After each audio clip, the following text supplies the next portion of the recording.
ciągnik Arion 440. No i jak to bywa, nie? Przyjechał na jedną usterkę, a kompletnie na dwie ustereczki, a niestety sytuacja stała się troszeczkę rozwojowa. Sterowanie tylnym podnośnikiem czasami przestawało działać, zacinało się. Ciągnik się zatrzymywał, nie chciał ruszyć. Witam serdecznie z warsztatu firmy Korbanek w Tarnowie Podgórnym. Dawno się nie słyszeliśmy. No, troszeczkę czasu brakuje niestety. Tego nie idzie jakoś sobie tutaj zorganizować. No, ten czas, kurczę, płynie szybko, a tej pracy nie brakuje. No ale tutaj dzisiaj, że powiem, na fajrant troszeczkę, mówię, pokażemy, co się dzieje na warsztacie. Tak jak widać, mamy tutaj ciągnik klas Arion 440 z ładowaczem czołowym. Tutaj też klas, też Arion, ale model już serii 6, dokładnie 630. No i tam taki rodzynek jeszcze Massey Ferguson 5425. Ten klas Arion 630 to jest z roku 2009. No, dosyć duży przebieg, bo tutaj chyba około 16 czy 18 tysięcy godzin już ten ciągnik ma. Także no jednak był dosyć używany, ale to co dokładnie przyjdzie, to za chwileczkę więcej powiemy. Natomiast ten ciągnik tutaj 5425 z 2011 roku, przebieg 4000 tam chyba 50 tak dokładnie godzin. No i niestety przekładnia do naprawy. Tutaj mamy już rozebraną. No tu taki był przypadek, że ten ciągnik zaczął żyć własnym życiem i z tego co podobno nawet sam wjechał do garażu, no bo się zblokowało sprzęgło. No ale tutaj też nie tylko jest skrzynia do roboty, ale i mamy tutaj, nawet widać, leży alternator, kółeczko alternatora jest tak wytarte, że w zasadzie to będzie paski, powiem, jadło pełnymi garściami i tutaj by się pasku chyba nie należało potem wymieniać. Mamy też rozebrane, skrzynia rozłożona w zasadzie na drobne i tak tutaj poukładali sobie. Teraz robimy wycenę naprawy do klienta. O, pęknięta sprężyna, to co się zdarza czasami właśnie sprzęgle przód, tył, że pęknie sprężyna, no i mamy tu takie jedna, druga jest całkiem rozwalona, no i się potem sprzęgło blokuje. Tu mamy tarczki w zasadzie popalone, no i tak to niestety wygląda. Podobna sytuacja była właśnie w tym ciągniku, z tym klasem Arionem 630, gdzie też tutaj się zdarzało, że ciągnik mimo biegu neutralnego troszeczkę się poruszał do przodu sam. No i głównie na to ten ciągnik tutaj aby przyjechał. Namówiliśmy klienta, że skoro już otwieramy przekładnię, że wyciągamy sprzęgło jazdy przód-tył, to od razu sprawdzimy przekładnię, skoro ma taki duży przebieg, a z tego co klient mówił, to nic nie było robione w przekładni do tej pory. No rozebraliśmy całą przekładnię, no i że powiem, taki ostatni gwizdek, jeżeli chodzi o ostatni dzwonek, ostatni dzwonek, jeżeli chodzi o przekładnię, no bo tam już faktycznie zaczęły się łożyska.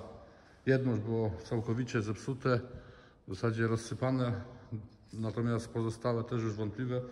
No i gdybyśmy tego nie zrobili, to na pewno w bardzo krótkim czasie ten ciągnik by do nas wrócił i miałby uszkodzoną kompletnie przekładnię do naprawy, a tak to się może tam, no koszt i tak jakiś tam wyszedł niestety, ale no na pewno dużo pieniędzy się uratowało, bo nie trzeba było robić kompletnie całej przekładni, chociaż no, same łożyska plus synchronizator od bodajże drugiego biegu, no to już trzeba było niestety wymienić. Tak jak tutaj widać, nawet przy okazji też tutaj jakby krótko przed przyjazdem pojawiły się błędy od sterownika turbosprężarki. Jak ciągnik szykowaliśmy do naprawy, przy myciu tych błędów było znacznie więcej.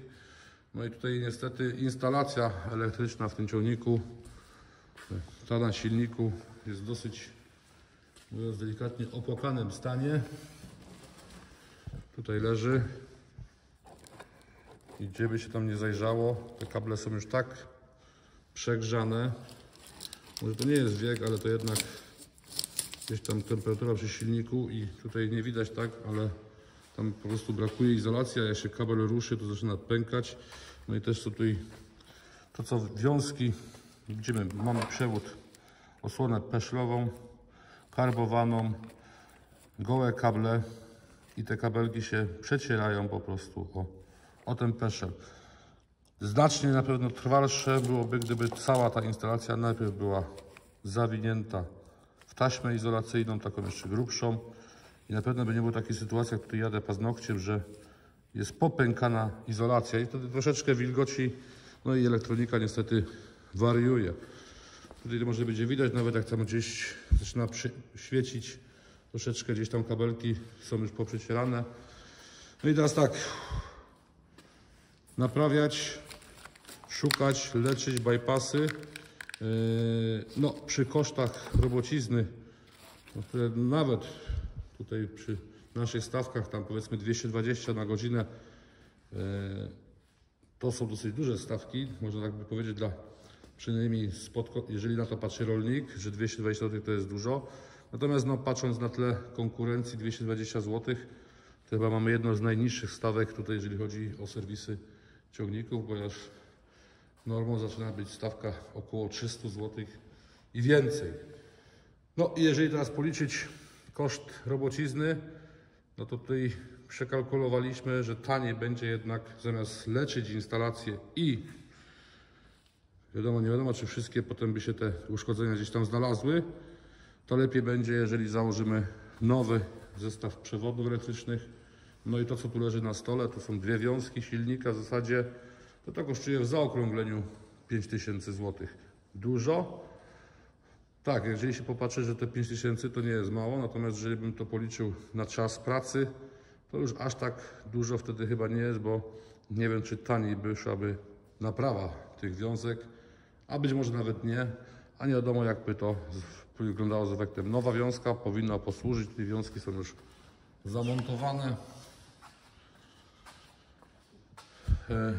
No i zostało nam tutaj jeszcze zamontować turbosprężarkę.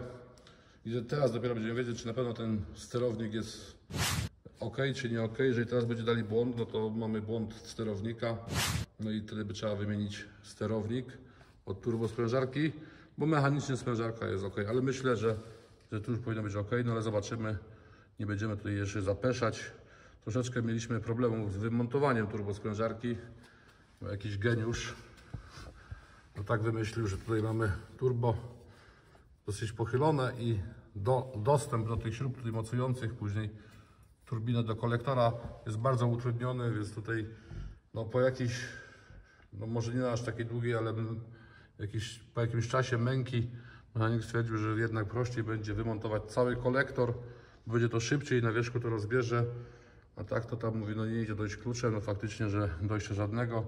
Dopiero jak zdjęliśmy razem turbinę z kolektorem, to już mamy widać kolektor, nowe śruby zamontowane, jeszcze trzeba to będzie podokręcać, no dojdą koszty jeszcze częściej, tak, no bo teraz niestety trzeba było kupić nowe śruby, od razu nowe uszczelki pod kolektor, troszeczkę to dojdzie, no ale czasami nie ma wyjścia, no i niestety trzeba też takie rzeczy, których się nie planowało wcześniej naprawić, no a też tutaj jak już ciągnik trafił na warsztat i widzimy, że coś jest z nim nie tak jeszcze, oprócz tego co było jakby głównie zgłoszone, no to informujemy klienta i ustalamy dalszy zakres naprawy, dalszy ciąg, co w ciągniku jeszcze należy zrobić.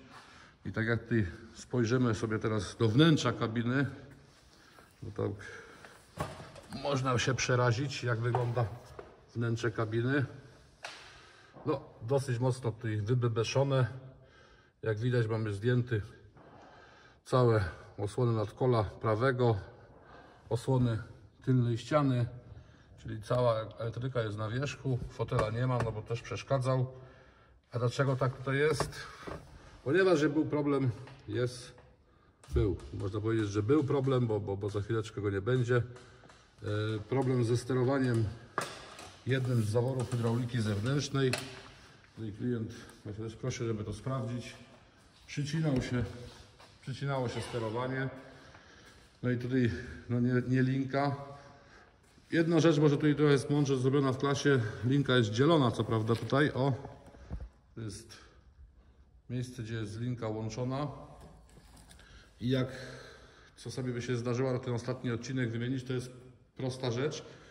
W miarę natomiast okazało się, że problemem jest tutaj ten mechanizm sterujący razem z linką, tą kabinę. I żeby to wymontować, to niestety tutaj trzeba było poświęcić dosyć dużo czasu, bo tak jak widać wszystko po kolei wyciągnięte z kabiny. Chociaż zawory są montowane mniej więcej, to jest dźwignia od zaworów tutaj, no to musieliśmy całą tam drugą stronę rozebrać, żeby dojść do tej obudowy. Tutaj widać, te sterowniki są. Jeden z nich jest tutaj wymontowany, bo ma 3 zawory hydrauliczne.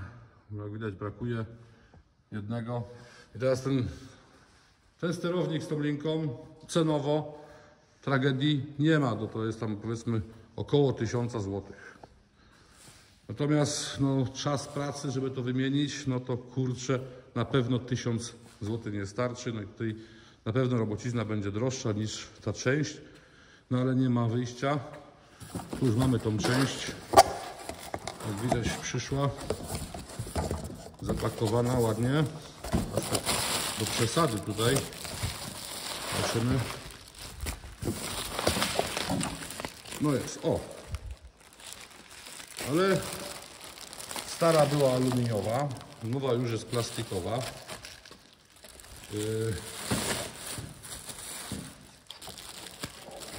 Jest zmiana numeru katalogowego tej części.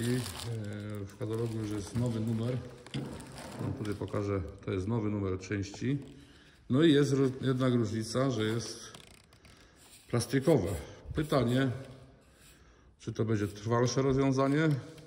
A być może tak, bo tutaj chyba problem tutaj samej tej dźwigni, tutaj gdzieś na tym otworze się wyrobiła tulejka, zużyła. Tutaj widać już tak jest troszeczkę inaczej to zabudowane. Może będzie bardziej odporne, no ale zobaczymy, czy faktycznie, no to by może klient się już nie przekona, bo jak ma ciągnik 18 000, no to pewnie nie wiem, czy klient jeszcze długie tyle będzie nim pracował, czy go później wymieni na nowszy model. Klient to chyba jest troszeczkę tutaj fanem ciągników klasa, bo to z tego co ja wiem i 3 ciągniki klasa ma. Jak zadzwonił z tym problemem, to mówi, że ten u nas jeszcze nie był, bo poprzednie 2 już były. Kiedyś Axion był i kiedyś był Axos też.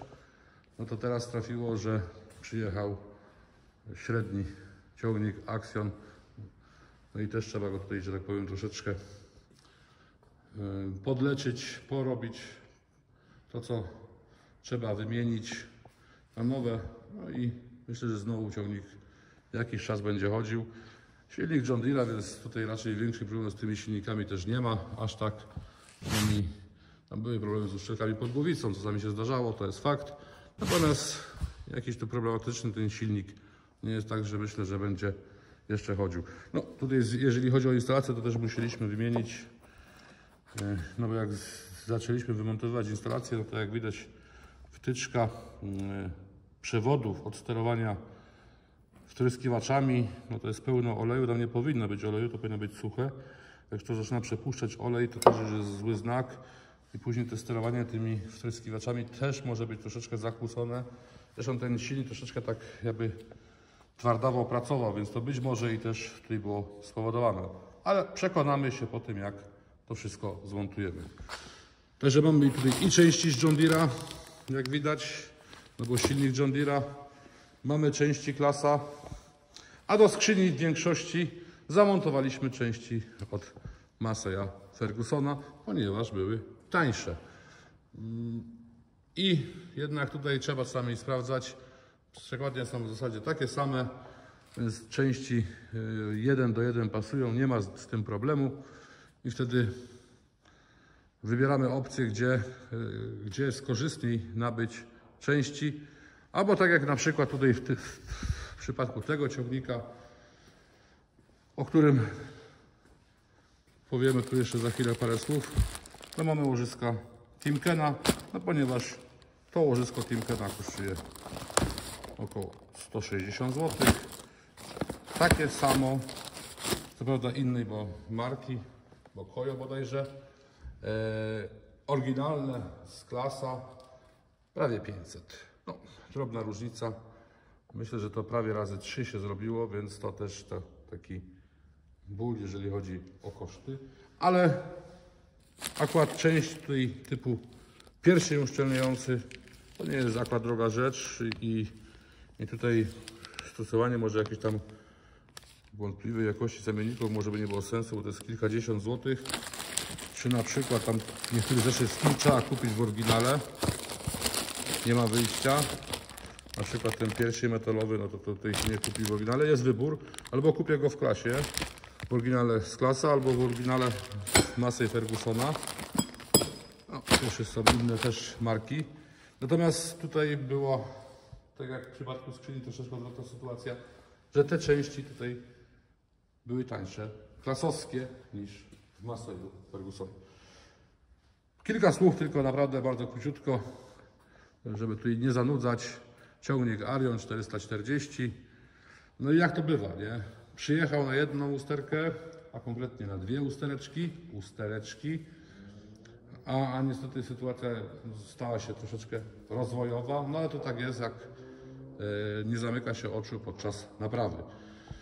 Pierwszym problemem, taki główny, to sterowanie tylnym podnośnikiem.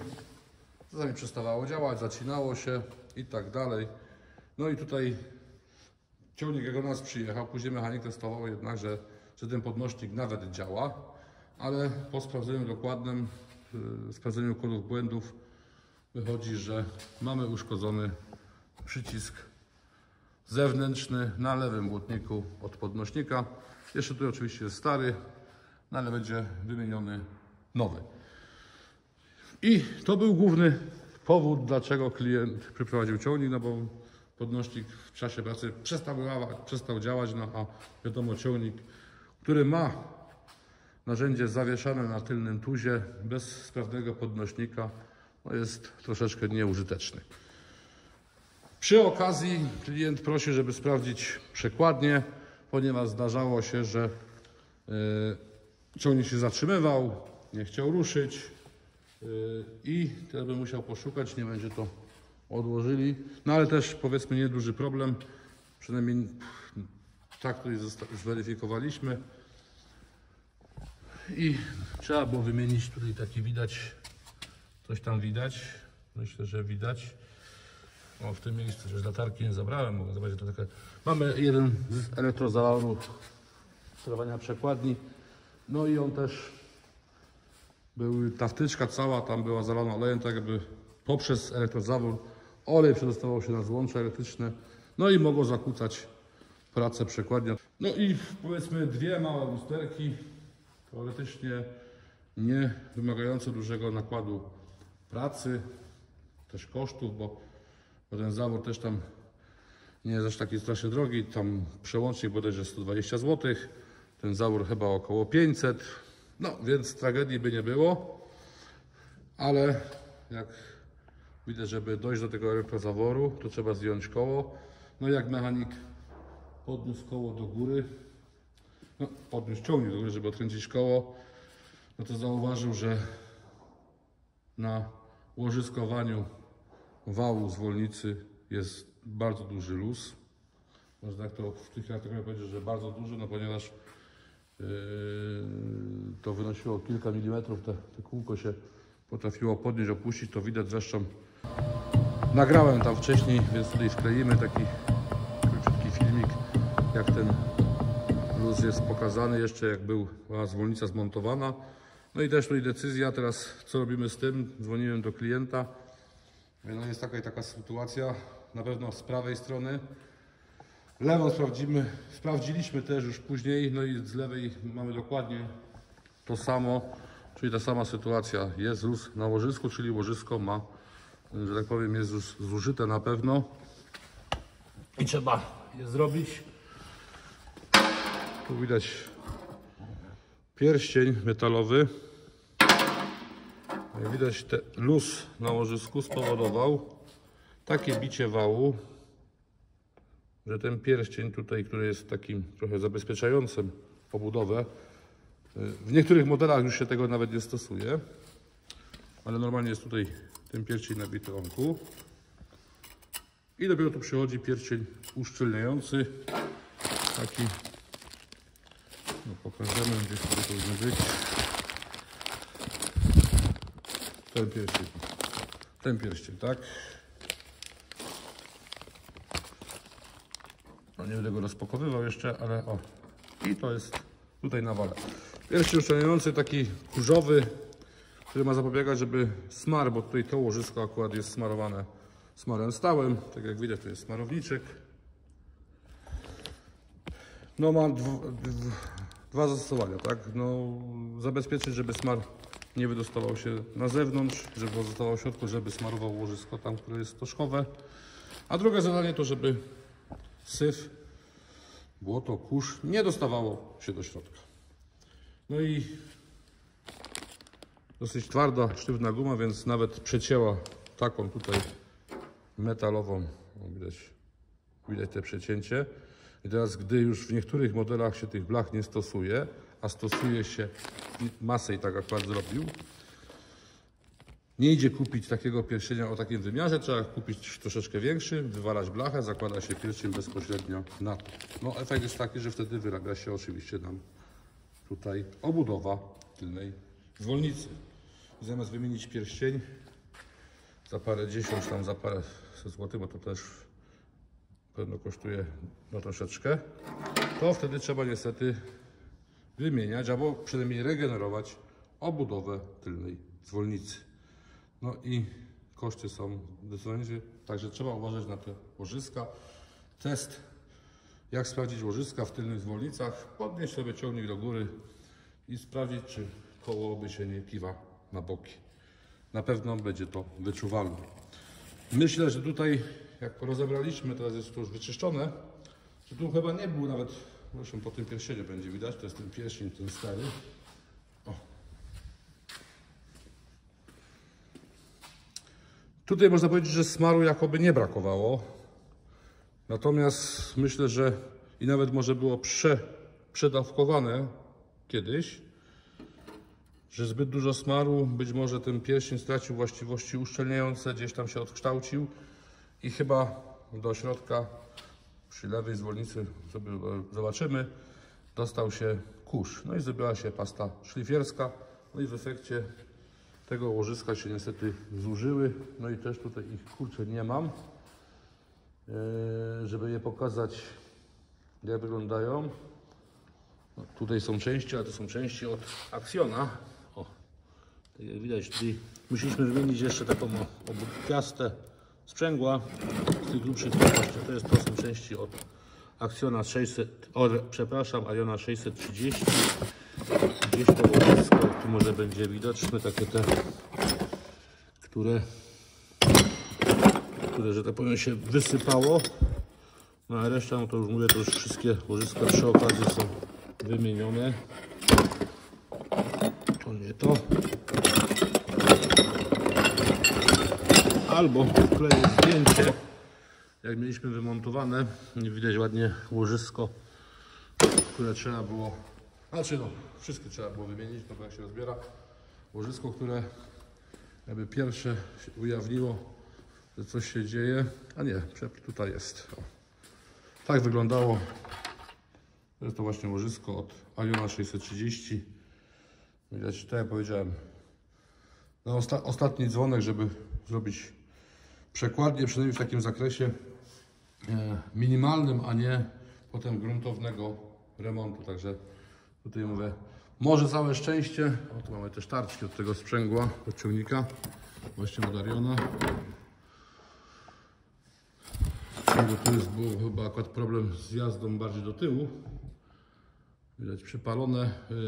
Wymienialiśmy wszystkie tarcze cierne, zarówno na sprzęgle przód, tył i plus przekładki. Jak widać, popalone. Oczywiście tam spakujemy, później wszystko i klientowi oddamy.